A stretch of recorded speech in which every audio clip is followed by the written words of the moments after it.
Article 695 of the National Electrical Code addresses the installation of electrical equipment in hazardous, classified locations. It does not specifically prohibit tapping ahead of a pedestal breaker. However, it mandates that all electrical equipment installed in hazardous locations must be approved for the specific hazard present. Fire sprinkler and pump systems are typically classified under the NEC as Class 1, Division 2. This signifies a hazardous location where flammable vapors or gases are likely to be present only occasionally or for short durations. This classification necessitates that all electrical equipment within the area be approved for Class 1, Division 2 locations. This encompasses the pedestal breaker and any other electrical components installed in the designated area. While tapping ahead of a pedestal breaker is not explicitly forbidden in Class 1, Division 2 locations, ensuring the tap is made in a manner that prevents sparks or other ignition sources is paramount. This entails utilizing a listed explosion-proof tap connector or a comparable device. For safe installations of fire sprinkler and pump systems in Class 1, Division 2 locations, firstly, use listed explosion-proof electrical equipment. Secondly, install the equipment to prevent the accumulation of flammable vapors or gases. Thirdly, ventilate the area to prevent the accumulation of flammable vapors or gases. Fourthly, provide adequate drainage to prevent the accumulation of flammable liquids. And fifthly, train personnel on the hazards of the area and the proper procedures for working in the area. Furthermore, consider the following detailed aspects to ensure comprehensive safety and compliance. Firstly, grounding and bonding are critical in hazardous locations to minimize the risk of electrical shock and prevent the accumulation of static electricity which could serve as an ignition source. All electrical equipment, including the fire pump motor, control panel, and associated conduit, must be properly grounded and bonded according to NEC Article 250. This typically involves using a dedicated grounding conductor run with the circuit conductors and bonding all metallic enclosures and equipment together to form a continuous electrical path to ground. Secondly, wiring methods in Class 1, Division 2 locations must be suitable for the environment. Typically, this means using rigid metal conduit or intermediate metal conduit with threaded fittings and explosion-proof boxes and enclosures. Flexible metal conduit may be used for short runs where necessary, but it must also be liquid-tight and approved for use in hazardous locations. All wiring must be properly supported and secured to prevent damage or displacement. Thirdly, sealing requirements are essential to prevent the passage of flammable vapors or gases from one area to another through conduits or other raceways. NEC Article 501.15 specifies the requirements for sealing conduits in Class 1, Division 2 locations. Generally, seals are required where conduits enter or leave explosion-proof enclosures and where they pass from a hazardous location to a non-hazardous location. Seals must be installed using approved sealing fittings and compounds. Fourthly, overcurrent protection is vital to protect electrical equipment from damage due to overloads or short circuits. Circuit breakers or fuses must be selected and installed according to NEC Article 240 and must be suitable for the specific application. In hazardous locations, circuit breakers and fuses must be enclosed in explosion-proof enclosures to prevent them from becoming an ignition source. Fifthly, motor control is an important consideration for fire pump systems. The fire pump motor controller must be listed for fire pump service and must comply with NEC Article 695. It must provide automatic starting and stopping of the fire pump based on signals from the fire sprinkler system and must include features such as overspeed protection and phase reversal protection. The controller must also be housed in an explosion-proof enclosure if it is located in a hazardous location. Sixthly, signage and labeling are necessary to clearly identify hazardous locations and the associated hazards.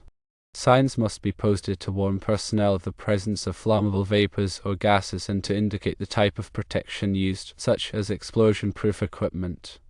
All electrical equipment in hazardous locations must be clearly labeled with its classification and temperature rating. Seventhly, inspections and maintenance are critical to ensure the continued safe operation of fire sprinkler and pump systems in hazardous locations. Regular inspections should be conducted to check for any signs of damage or deterioration to electrical equipment, wiring, or seals. Maintenance should be performed as needed to repair or replace any defective components and to ensure that all equipment is functioning properly. Eighthly, emergency shutdown procedures must be in place to quickly and safely shut down the fire pump system in the event of an emergency.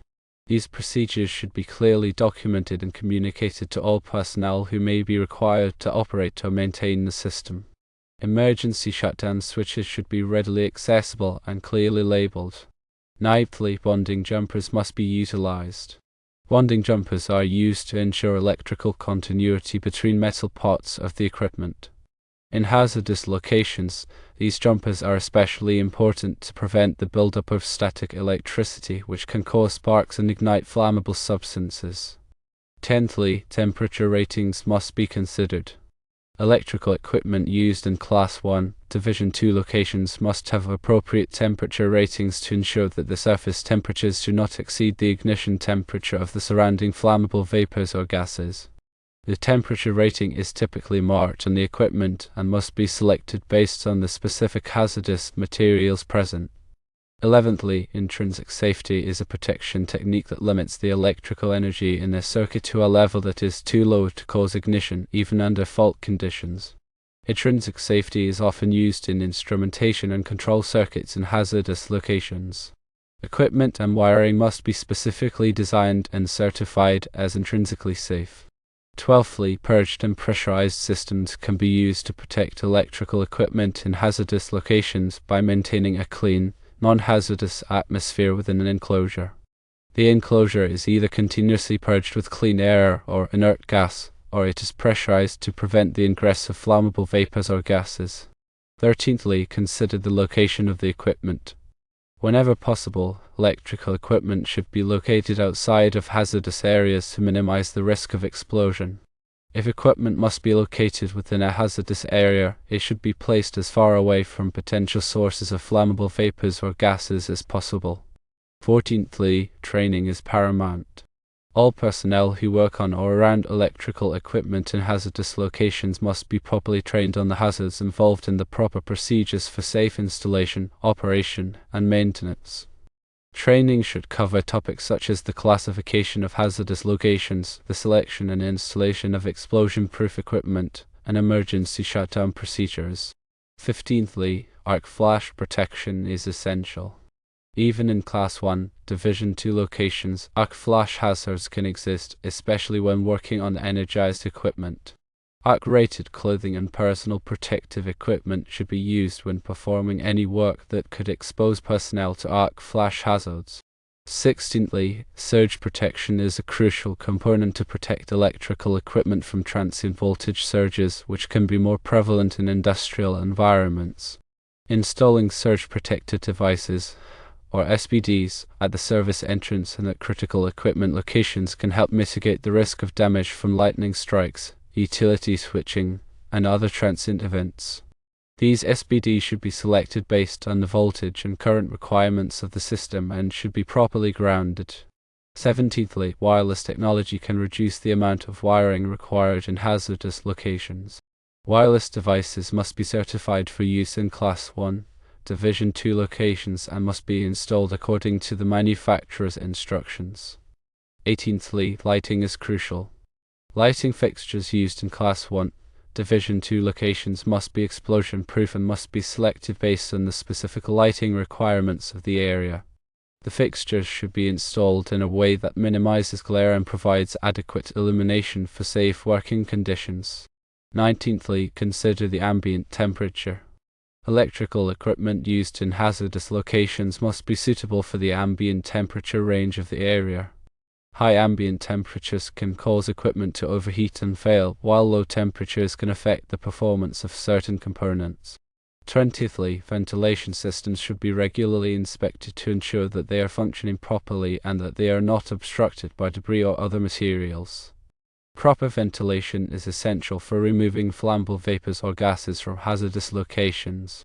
21st, document all installations, inspections, and maintenance activities to maintain a comprehensive record of the electrical system.